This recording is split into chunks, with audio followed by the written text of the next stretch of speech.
औज़ुबिल्लाहिमिनश्शैतानिर्रजीम बिस्मिल्लाहिर्रहमानिर्रहीम। अज़ीज़ तालबात अस्सलाम वालेकुम।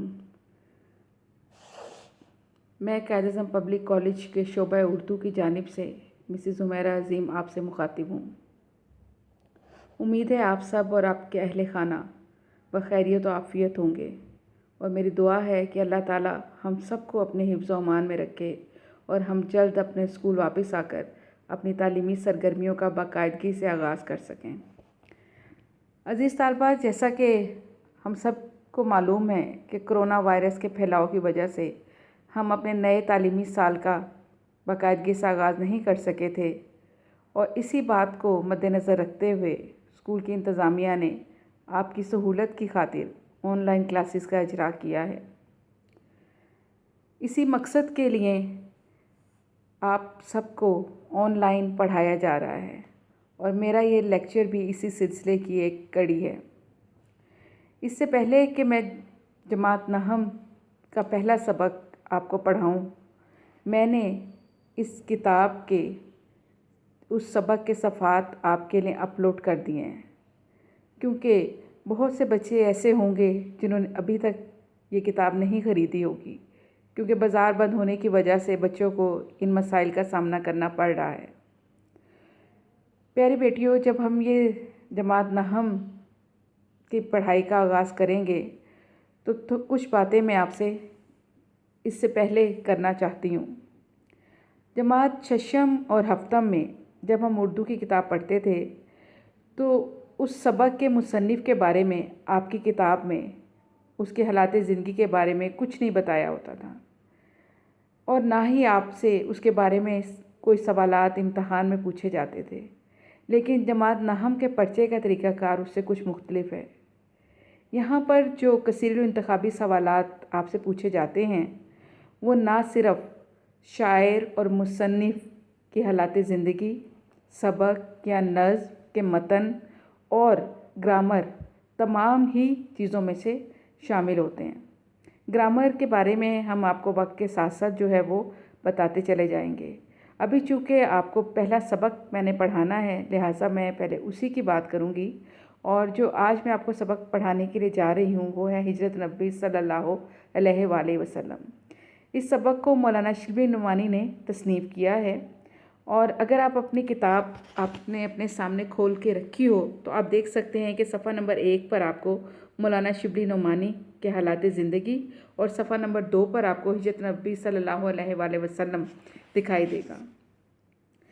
जब आप ये सबक पढ़ेंगी तो आपने एक काम करना है और वो ये कि आपने हाइलाइटर अपने पास रखना है और मुसन्निफ़ के हालात ज़िंदगी में से जो अहम बातें मैं आपको बताऊंगी आप उसको हाईलाइट करती चली जाएंगी।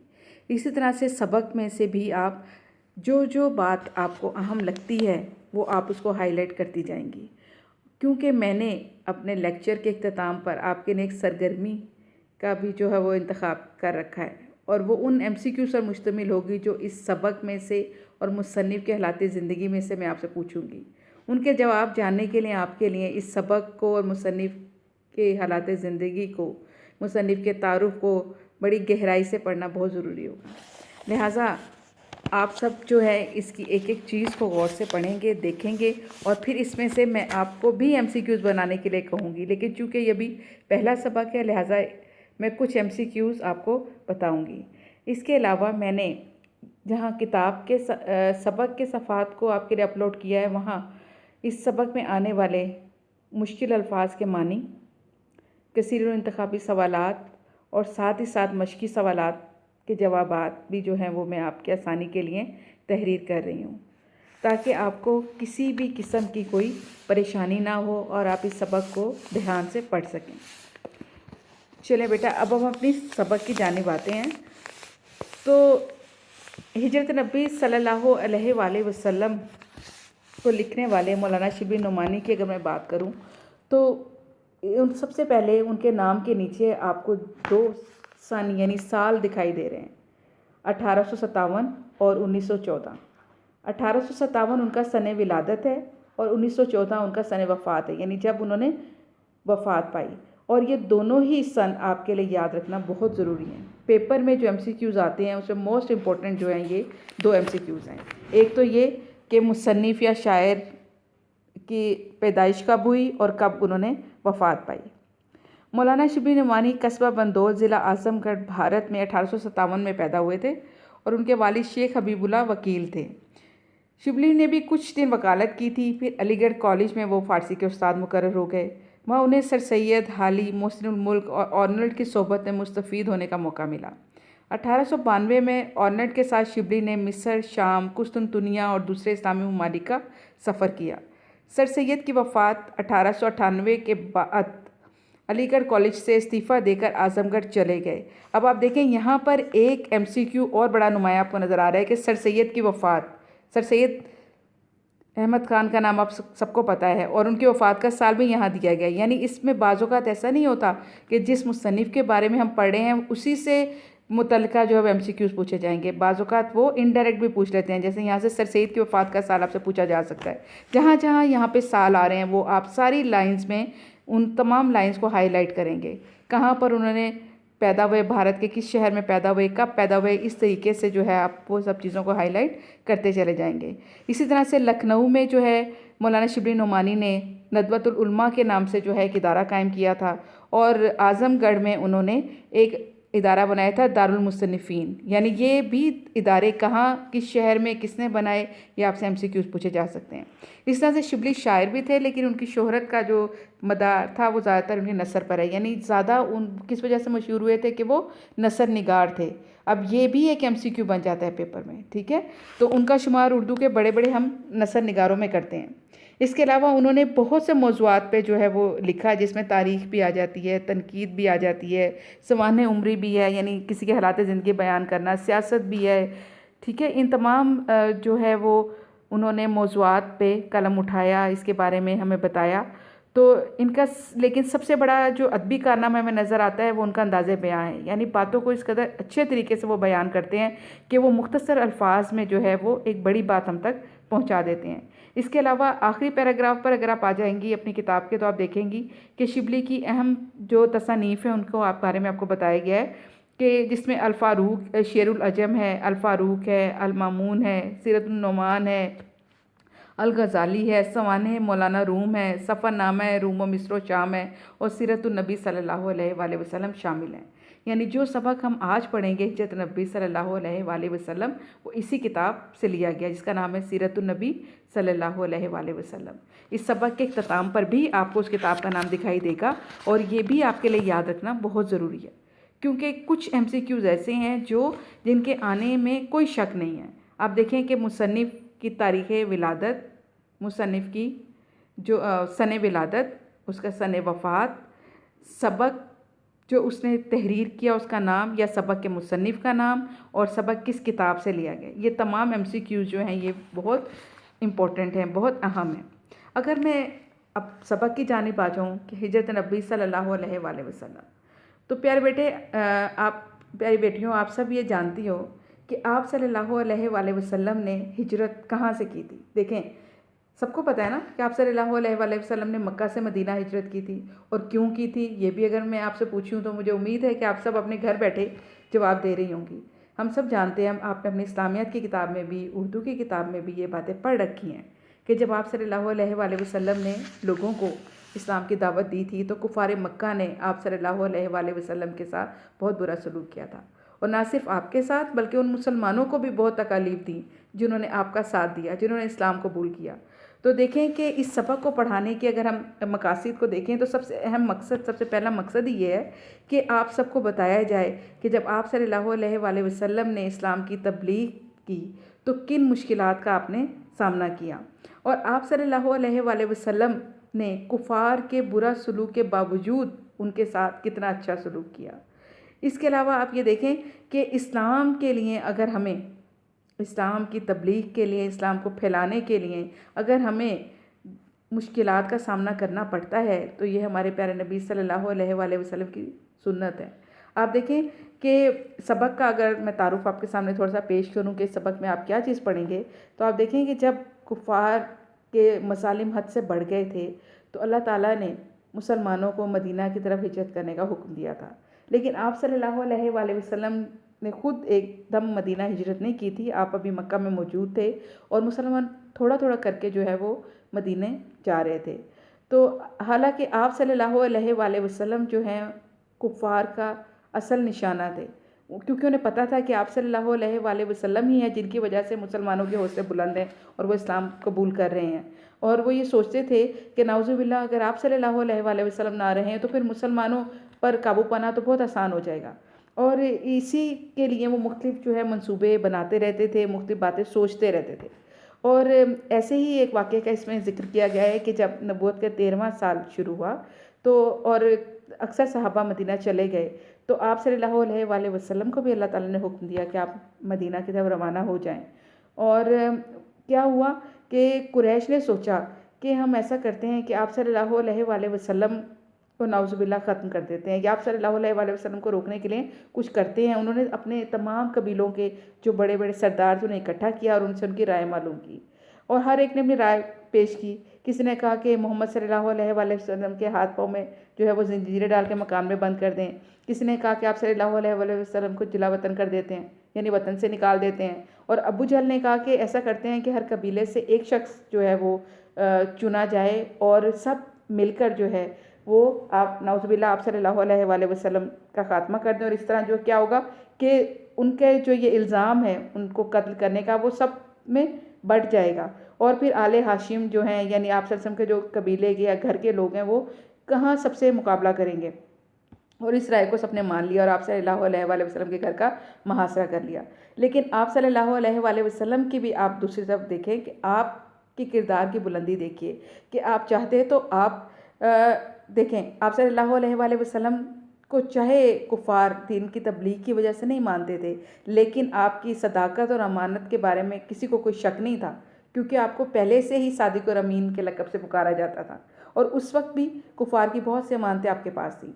अगर आप चाहते तो अपने साथ वो अमानतें लेकर भी मदीना चले जाते, लेकिन आपने ऐसा नहीं किया। यहाँ पे आप हमारे लिए एक बहुत बड़ा पैगाम पोशीदा है कि देखें चाहे कैसा ही वक्त क्यों ना हो, हमें अमानत में ख़यानत नहीं करनी चाहिए।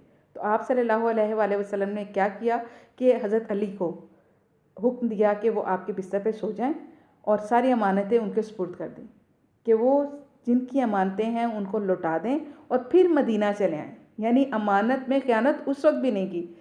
वो कुफ़ार जो आपकी जान के दर पे थे, दुश्मन थे, आपने उनकी अमानतें उनको वापस करने के लिए हज़रत अली को हुक्म दिया, उनको अपनी जगह पर सुला कर आ गए। और इसके बाद कुफ़ार ने जब आपकी जगह हज़रत अली को उस बिस्तर पे देखा तो उन्हें बड़ा गुस्सा आया, उन्होंने उनको कैद भी किया और फिर बाद में छोड़ दिया।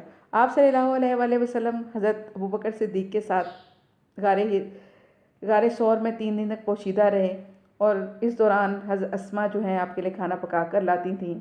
आप सल्लल्लाहु अलैहि वसल्लम को गिरफ़्तार करने के लिए कुफ़ार ने एक और फिर चाल चली। उन्होंने ये किया कि उन्होंने इश्तहार दिया कि जो शख्स आप सल्लल्लाहु अलैहि वसल्लम या हज़रत अबू बकर गिरफ़्तार करके लाएगा उसे एक खून बहा के बराबर, यानी उस वक्त खून बहा क्या होता है कि अगर आप किसी को कत्ल कर देते हैं तो उसके बदले में जो रकम या जो इनाम आपको दिया जाए, उस वक्त वो एक खून बहा एक 100 ऊँट के बराबर था। यानी उन्होंने कहा कि उसको हम 100 ऊँट इनाम में देंगे। और इसी इनाम के लालच में सराका भी जो है वो आपके पीछे लग गया और उसने आपको देख भी लिया जब आप रवाना हो रहे थे। लेकिन अल्लाह का करना ये हुआ कि जब उसका घोड़ा करीब आया तो वो ठोकर खाकर गिर गया। अब वो इनाम चूँकि 100 ऊँट का बहुत ज़्यादा था, लिहाजा वो फिर दोबारा से जो है वो तैयार हुआ, लेकिन इस दौरान उसके घोड़े के पाँव जो है वो घुटनों तक ज़मीन में धंस गए। अब फिर उसने फ़ाल निकाली। उस दौर में लोग जो है वो फ़ाल के ज़रिए भी जो है वो फ़ाल निकाला करते थे, यानी हाँ या ना वहाँ से मालूम करते थे कि काम करें या ना करें। बहरहाल सराका तो इसमें कामयाब ना हुआ और उसने जाकर आप सल्लल्लाहु अलैहि वसल्लम से माफ़ी मांग ली थी। और आप सल्लल्लाहु अलैहि वसल्लम के पास जाकर फिर उसने अम्न की तहरीर लिखने के लिए कहा। हज़रत अबू बकर रज़ियल्लाहु तआला अन्हु के ग़ुलाम आमिर बिन फ़हीरा ने चमड़े के एक टुकड़े पर फरमाने अमन उसे लिख दिया था।